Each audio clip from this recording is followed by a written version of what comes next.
Nancy is a guard's daughter. One day she was working on Skarloey with a polish and a rag. Skarloey was snoozing happily, but Nancy wanted to talk.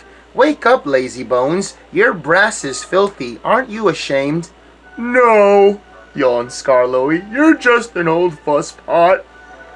And Skarloey closed his eyes again. He was thinking about Rheneas and all the great times they had shared before Rheneas went away to be mended.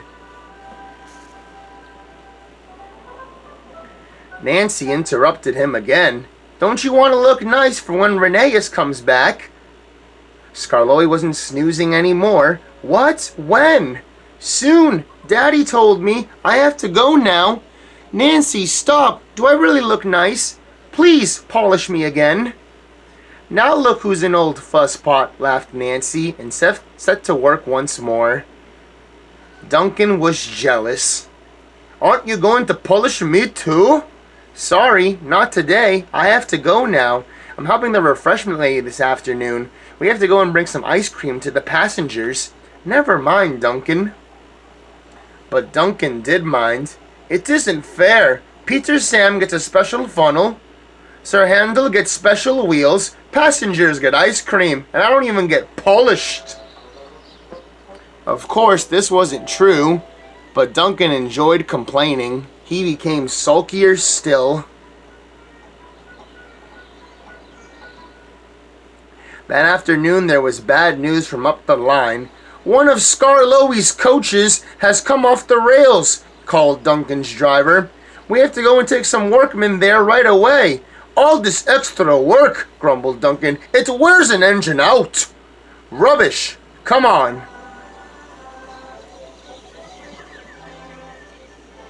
The derailed coach was in the middle of Skarloey's train, so he had gone onto the top station with the front two coaches. Duncan shunted the works train into the siding and left the workmen to sort out the mess. Then he brought the passengers in the rear coaches home. He sulked all the way.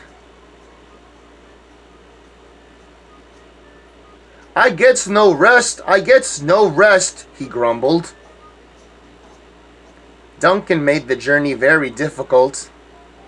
He was short of steam, so his driver waited a while in the hope of raising more. But Duncan wouldn't try.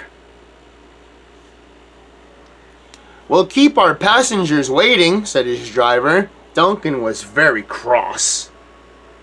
"You always think about the passengers and never about me." At last, Duncan had enough steam to set off again.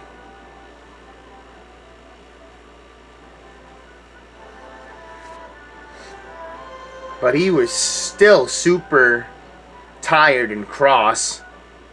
"I'm overworked and I won't stand it." At last, they reached the viaduct near the station. "Come on, Duncan," said his driver. "One more effort, and then you can have a rest and a drink at the station." Then Duncan was very rude. "Keep your old station. I'm staying here." And he did too.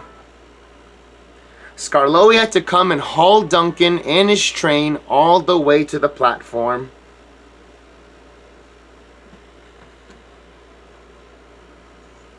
The passengers were furious. They told everybody what a bad railway it is. That night, Sir Topham Hatt came to speak to Duncan. "No passengers means no polish, and no polish means no passengers," Duncan muttered to himself. "He still has a lot to learn, doesn't he?"